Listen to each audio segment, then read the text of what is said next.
Marco Dress here from Fair Realty. Today I'm talking about selling investment properties and do you sell it with the tenants in place or do you wait until the tenants move out and then put it on the market when the property is vacant? And there's pros and cons to everything. If you're selling an investment single family home, in the current market, there's not a lot of investors out there. Most people that buy single family homes buy the homes to live in. So if you have a tenant in place, it's very unlikely that any particular buyer is going to want to take that tenant on.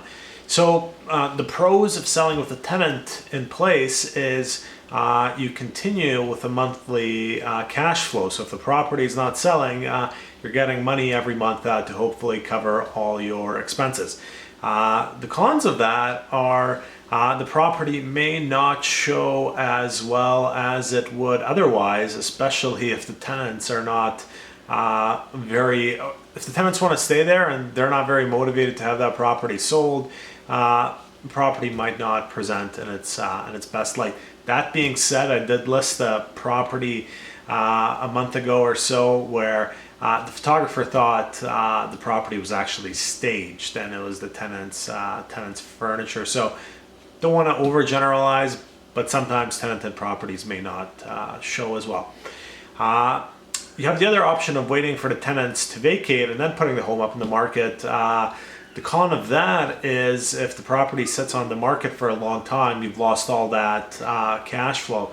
The positive of that is it makes the completion date very, very flexible, as you don't need to give the tenant 2-month notice.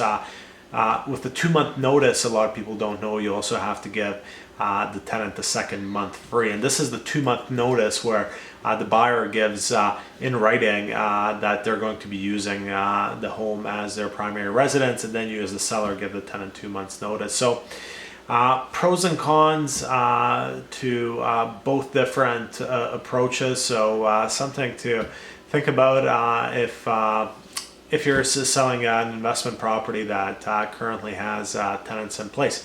That's it for this week. Marco Dress, Fair Realty.